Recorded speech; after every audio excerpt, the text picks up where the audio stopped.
Hey everybody, it's Mel. In honor of Breast Cancer Awareness Month, I wanted to talk to you guys about something that's been happening here in the drama household. And let me say up front, I'm certainly not trying to scare anybody or sensationalize anything, but just trying to keep it real, you know?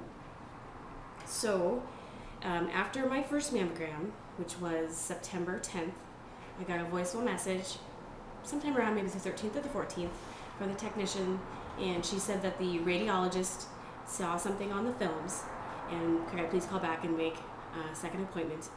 And she was very reassuring on her message, and she said, no, this doesn't mean anything, but because this was your first mammogram and we don't have anything to compare it to, we just want to be sure.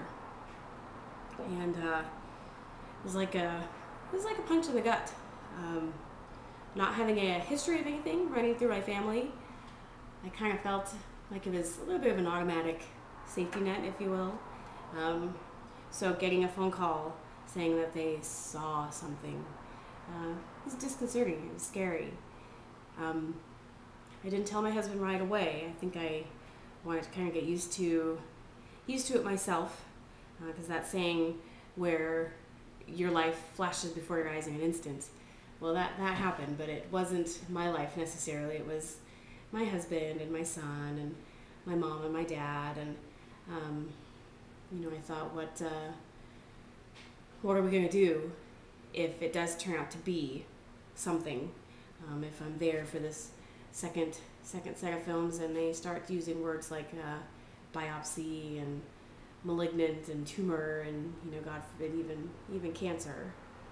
So I sat on it for about a day, maybe a day and a half, and I told him that I had to go back. And unfortunately, there were no appointments available until the end of the month, so I just had my second set just this past Friday.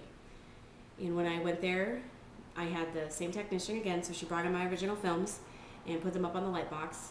She showed me the areas the radiologist had circled. There were two areas, one on each breast, and she showed me the circles and the blobs, because that's what they were. It's just like looking at an ultrasound film from your gynecologist saying, there's the baby, and I didn't see a baby, I saw a blob. And when I was looking at my ultrasound, or at this particular film for the breast exam for the mammogram, it was just like that. It's looking at big blobs. But she told me that she wanted to get two new sets of films, and she's going to take 4 pictures, 2 on each side, to really try to close in on the areas that the radiologist had circled. So we took the second mammogram, which, if you haven't had yours, they really are no big deal. Nothing to be worried about at all. Just some squeezing, and actually squeezing isn't the right word. It's flattening, actually. There's some flattening, and then it's over. But she took this second set of films, took those, and she said she wanted to look at them with the radiologist again and just kind of confirm what they were seeing, and that she'd be back. So I waited for that to happen, and she came back and she said, well, on the left-hand side, we've come to the conclusion that what we're seeing is a lymph node. So we're not worried about the left-hand side anymore, but we would still like to re-examine the right-hand side and get an even better picture of what we're seeing. So then I had an ultrasound on my right breast, and that technician is laid down on the table just like a gynecological exam. And it was the same thing with the jelly and the ultrasound wand. So she was running that over the right side. Actually, it was the right side of the right breast, and she kept coming back to the same area over and over again. And it was just she and I in the room, and it was dark except for the glow of the monitor. And if I can pass on a word of advice to medical professionals, is talk to people while they're there with you.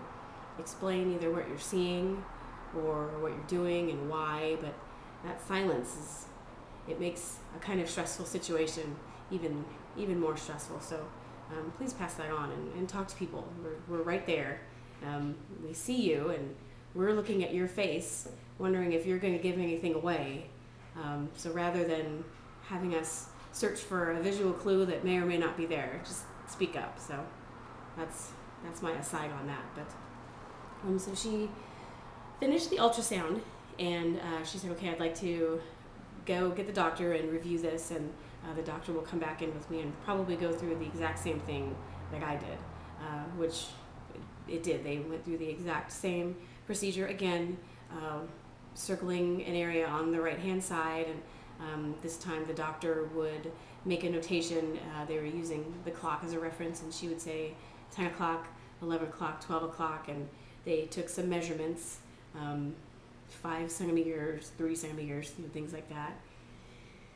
And after they were both finished, and again, it was a two-sided conversation, you know, between the two of them. And yes, I could have asked questions. I should have asked questions, because we are our own best advocates, certainly. But just in the moment, it was, I don't know, I wasn't really sure what to ask other than, what are you doing?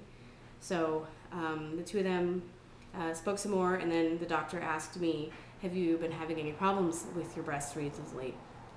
And I said that no, the only thing that's been happening over the course of maybe the past year and a half or so is that coinciding with my menstrual cycle would be that achy, tenderness, hurting thing that you get right when you're pregnant.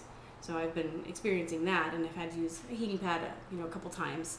But other than that, you know, I hadn't noticed anything. So she said, okay, good. And what I'm seeing here, she says on these films, I'm seeing a series of cysts, and they are pretty common. A lot of people get them, and for some people they either come and go, or you get them and then they just kind of stay there. And that's kind of it. It was like, okay, you're fine, see you next year. Which was definitely a relief, don't get me wrong.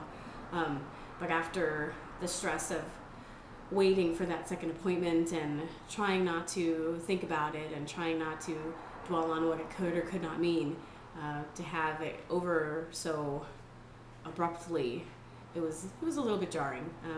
So we're going to have the results. I'm going to get those results from my regular doctor and take them just for a second opinion, just to be on the safe side.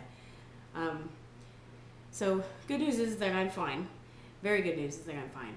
But I wanted to talk about it and share it with you guys, because I thought it was important, and you know, something that was happening to me, and I wanted to share and hope that maybe it would encourage someone else to go and get their first mammogram, and you know, reassure you that they're no big deal, but also just to say that don't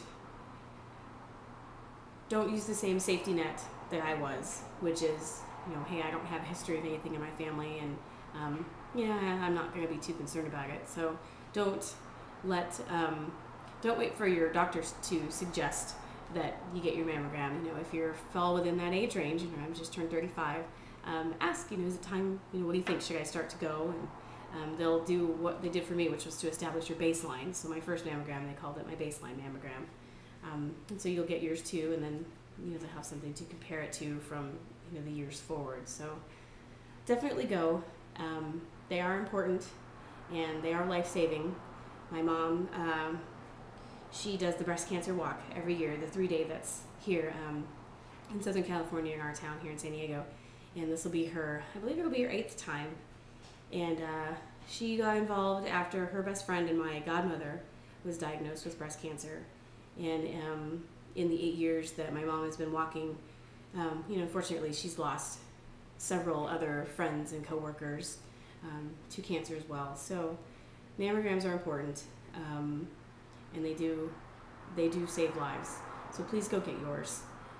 As moms, or at least I should say this mom, tends to put herself on the back burner every so often, and make sure that the little ones have their physicals and their dental appointments, and you know, everything that they need to be healthy. But it's always, yeah, I'll get to that, yeah, I'll get to that. So please don't wait. Go get yours. Make the appointment and get it scheduled. If you have to remind yourself on your birthday every year to make the call and get your appointment scheduled, and that's a good way to do it. And that's how I plan on doing it. It's just when your birthday comes, make that appointment. And I'm certainly going to get better about the exams that we're all doing in the shower, right? So, you know, again, I didn't want to scare anybody, but just wanted to share. So please, definitely go get your mammograms. And, you know, for those of you who